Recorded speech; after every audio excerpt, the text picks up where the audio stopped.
an imperial capital, Vijayanagar, 14th to 16th century. Okay, we continue. Today we will do the second point, Rayas, Nayakas and Sultans.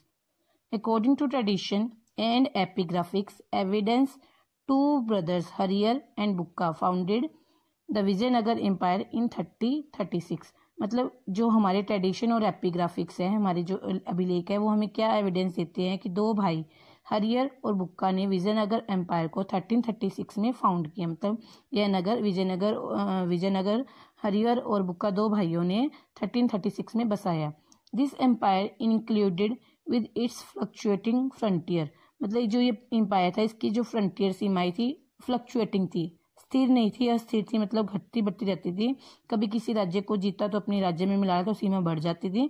इस तरह से उनकी जो frontier थी fluctuating थी। People who spoke different languages and follow different religious tradition. On their northern frontier the Vijayanagara kings competed with contemporary ruler. जो विजयनगर के जो किंग थे नॉर्दर्न फ्रंटियर के जो कंटेम्प्रेरी रूलर थे, मतलब समकालीन जो राजा थे विजयनगर के राजाओं के साथ नॉर्थ की तरफ, उनके साथ कंपटीशन करते रहते थे। किस लिए कंपटीशन करते थे, कौन कौन कंपटीशन करता था उसमें, including the sultans of Deccan, Deccan के sultans, and the Gajapati rulers of the Odisha, और ओडिशा के गजापति रूलर्स। जी मतलब ये विजयनगर के जो राजा हैं सुल्तान्स और रूलर गजापति रूलर के साथ कंपटीशन करते रहते थे। किस लिए कंपटीशन करते थे, for control of fertile river valley, fertile river valley को अपने कंट्रोल में लेने के लिए, and resources generated by lucrative overseas trade, जो मतलब जो समुद्री व्यापार से उनको लाभ प्राप्त होता था उन रिसोर्सेज को जनरेट करने, अपने मतलब उन रिसोर्सेज को पाने के लिए एक दूसरे के साथ कंपटीशन करते रहते थे। At the same time interaction between these state led to sharing of ideas specially in the field of architecture. इसी समय मतलब सेम ही टाइम इन राजाओं ने आपस में अपने विचारों को भी शेयर किया और अपने आर्किटेक्चरल आइडिया को भी शेयर किया। The rulers of Vijayanagar borrowed concept and building technique which they then developed further। और जो विजयनगर एम्पायर्स के जो रूलर थे इन मतलब जो आपस में इनका इंटरेक्शन हुआ नॉर्दर्न फ्रंटियर राजाओं के साथ, तो उन्होंने विजयनगर के जो रूलर थे उन्होंने उनसे कंसेप्ट धारणाएं, उनकी मतलब आचार व्यवहार, उनकी क्या धारणाएं थी, क्या उनका सोच विचार था, उनकी बिल्डिंग बनाने की टेक्निक हासिल की और बाद में इसको डिवेल्प किया। मतलब और भी अच्छे अच्छे भवन अपने एम्पायर में विजयनगर शासकों ने बनाए। Karnataka साम्राज्यमु। Student listen this point carefully. This can come in objective type question answer.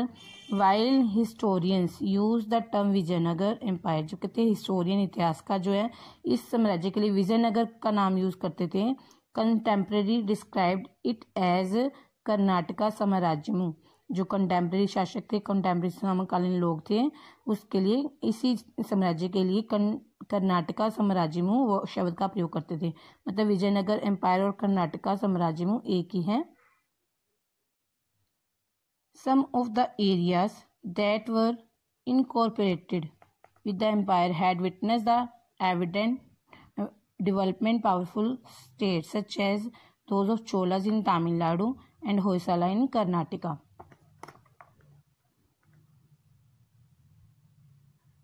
कहते कुछ राज्य जो इस एम्पायर में विजयनगर एम्पायर में सम्मिलित थे वो विटनेस है उस समय की डेवलपमेंट की। किन राजाओं की डेवलपमेंट की, चोलाज इन तमिलनाडु एंड होयसालाज इन कर्नाटका। मतलब ये जो साम्राज्य थे बहुत डेवलप थे, बहुत शक्तिशाली थे। Ruling elites in these area had extended patronage to elaborate temples such as Brihadeshwara temple in Thanjavur and Chennakeshava temple at Belur.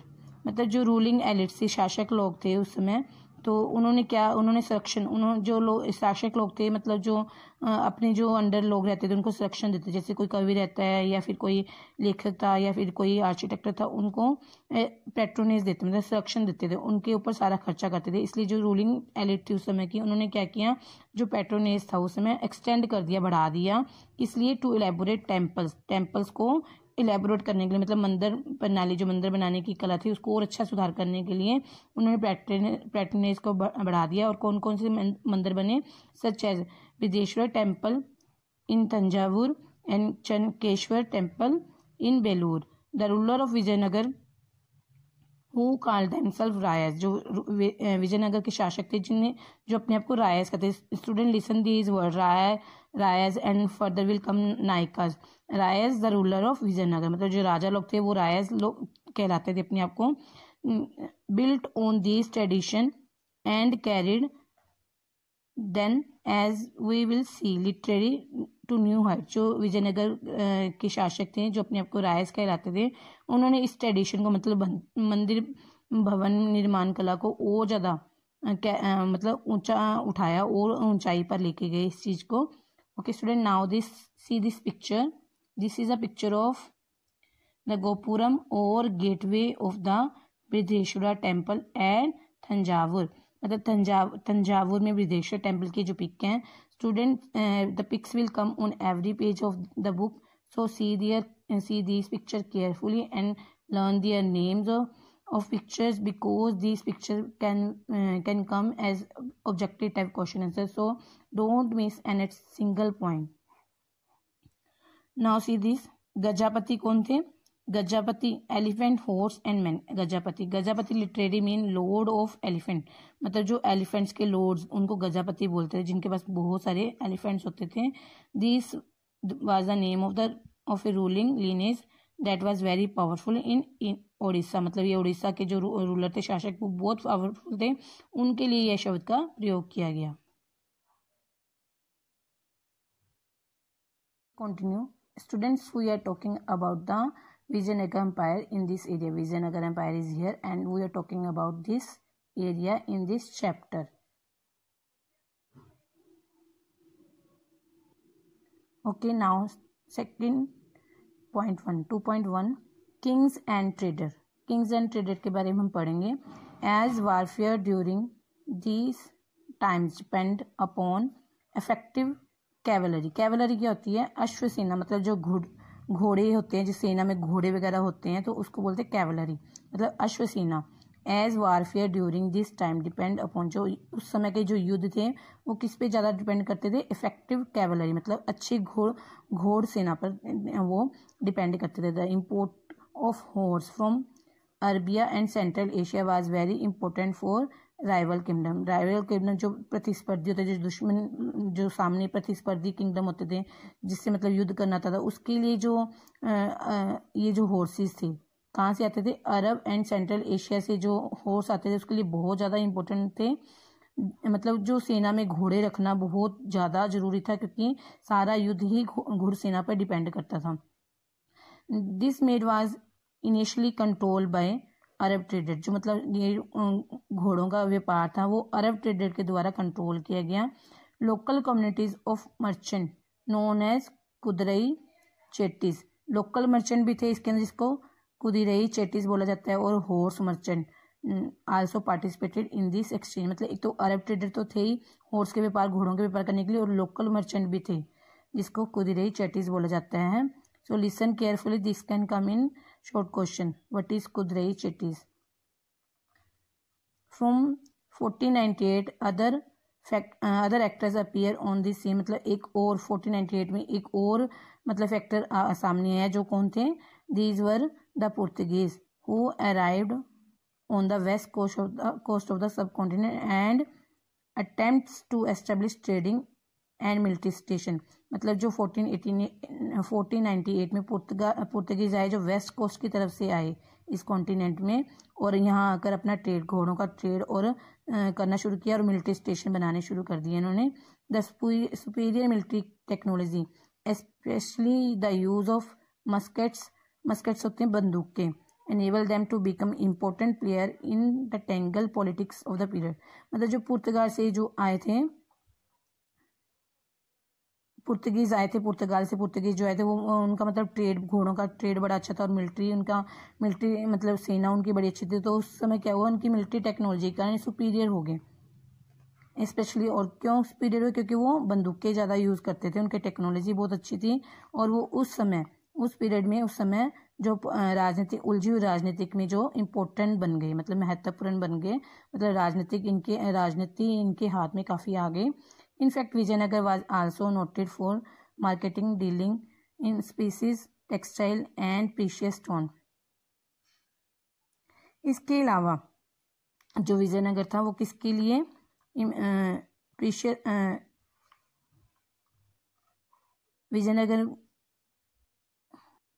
Vijayanagar प्रसिद्ध था किसके लिए?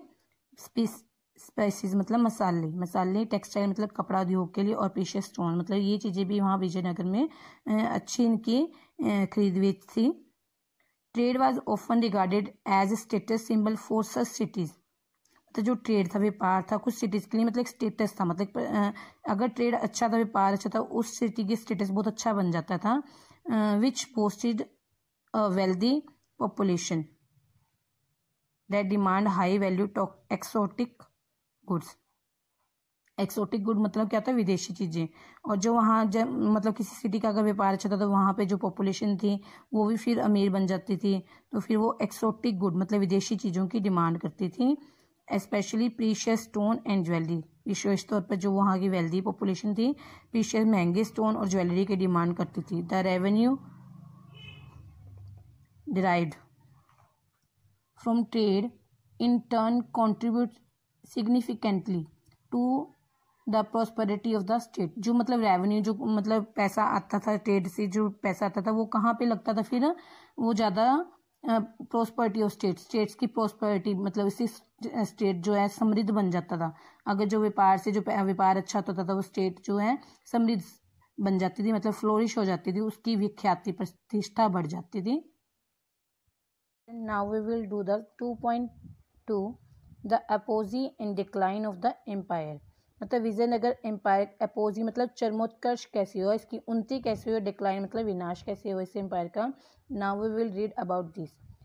With in the polity climates to power include member of the ruling lineage as well as military commander. जो हमारी राजनीति, उस समय राजनीति में जो क्लाइमेट्स थे, दावेदार थे, उसमें कौन कौन थे?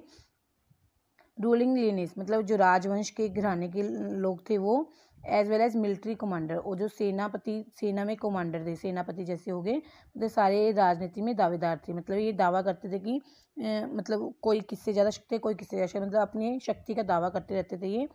द फर्स्ट डायनेस्टी, जो फर्स्ट डायनेस्टी यहाँ शुरू हुई कौन सी थी? नोन एज संगम डायनेस्टी। मतलब पहला जो डायनेस्टी शुरू संगम डायनेस्टी थी। Exercise control till 1485। 1485 तक इसका कंट्रोल रहा। दे वर सप्लेंटेड बाय द सुलभ military commanders who remained in power till 1503।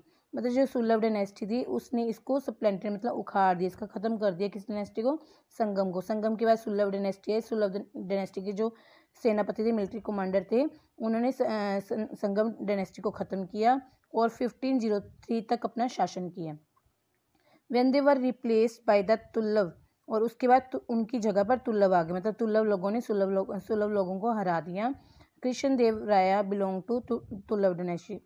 जो कृष्ण देव राय थे वो तुल्लभ डायनेस्टी से संबंधित थे।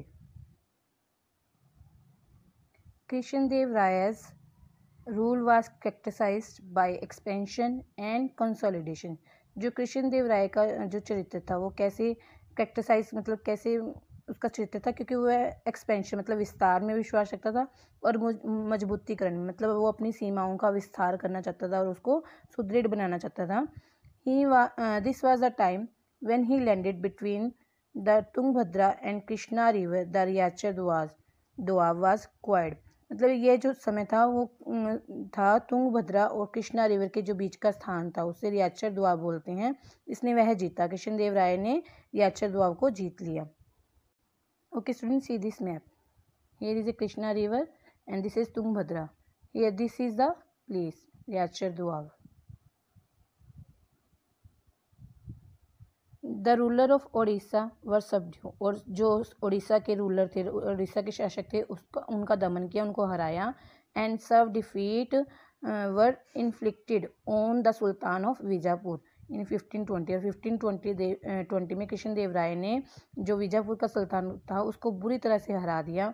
Aldous the kingdom remained in a constant state of military preparedness. मतलब कहते हैं आल्दो जो उसका कृष्णदेव राय का जो राज्य था, चाहे उस समय हमेशा मिलिट्री प्रिपेयर्डनेस रहती, मतलब सेना हमेशा युद्ध के लिए तैयार रहती थी, लेकिन सेना के तैयार होने के बावजूद भी flourished under condition of parallel peace and prosperity. जो कृष्णदेव राय का राज्य था, सेना के तैयार होने के मतलब हर समय युद्ध का आतंक छाए रहने के बावजूद भी उसके राज्य में हमेशा शांति और प्रॉस्पेरिटी थी, हमेशा शांति रहती थी और हमेशा वह राज्य समृद्ध रहता था, मतलब लोगों का जीवन वहाँ बहुत अच्छा था।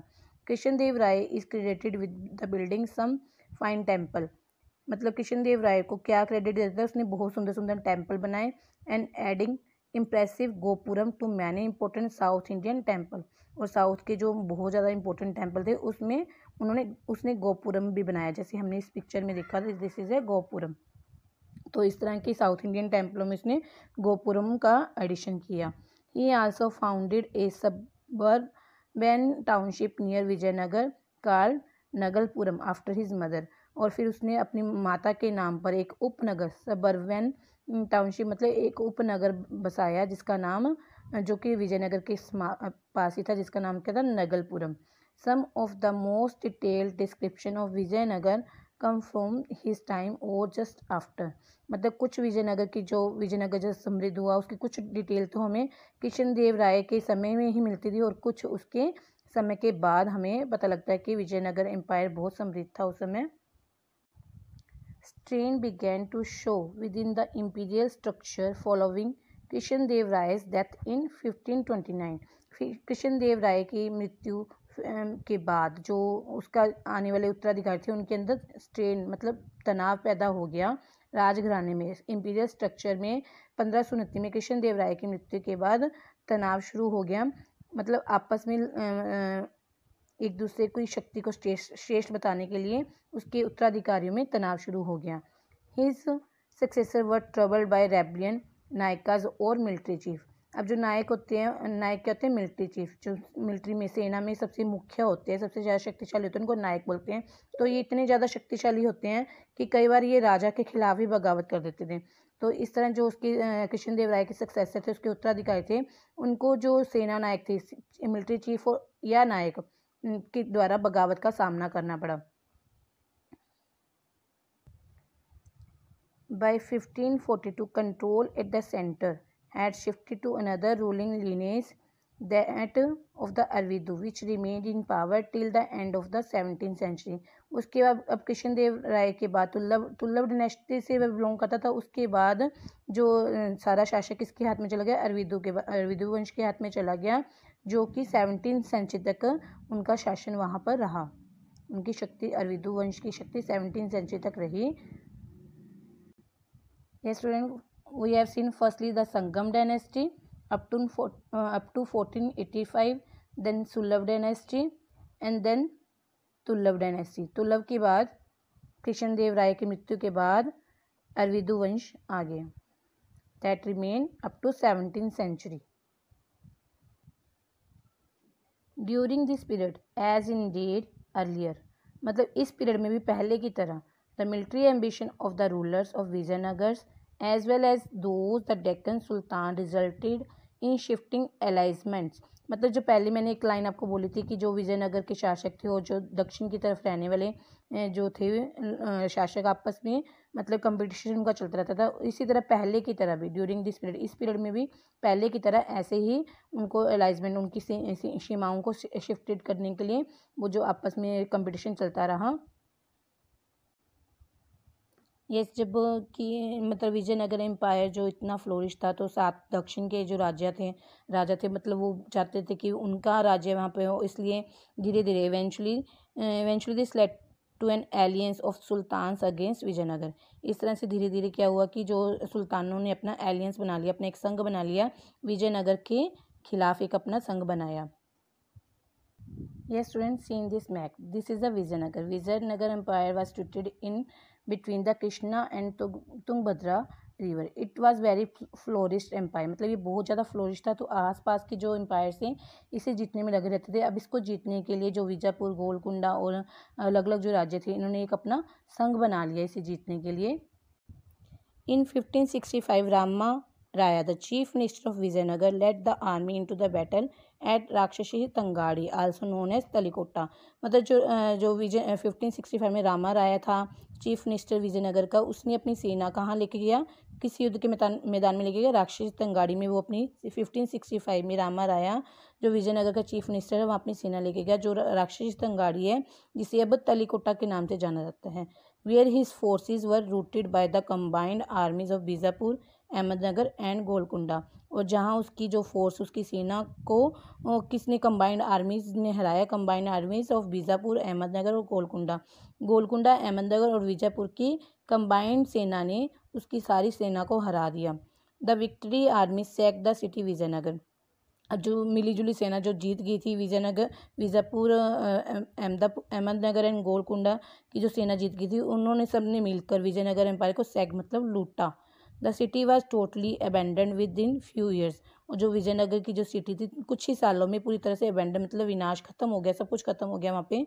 Now the focus of the empire shifted to the east. The अरविदु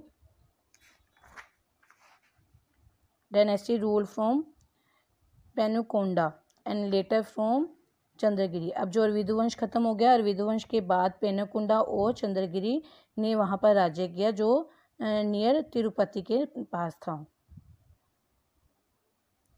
So student listen this line carefully again. Now the focus of the empire shifted to the east. जो विजयनगर एम्पायर का जो फोकस है अरविदु वंश जो था अब उसका फोकस ईस्ट की तरफ हो गया, मतलब वो ईस्ट की तरफ अपना राज्य करना शुरू कर दिया, जिसमें Aravidu dynasty rule from Penukonda and later from the Chandragiri, और उसने अपना राज्य इसकी तरफ पहले पेनुकोंडा से और फिर बाद में चंद्रगिरी से अपना राज्य पूर्व की तरफ करना शुरू कर दिया। मतलब कि उसने अपना राज्य अरविदु वंश ने अब पूर्व की तरफ चलाना शुरू कर दिया, पूर्व की तरफ वो शिफ्ट हो गए।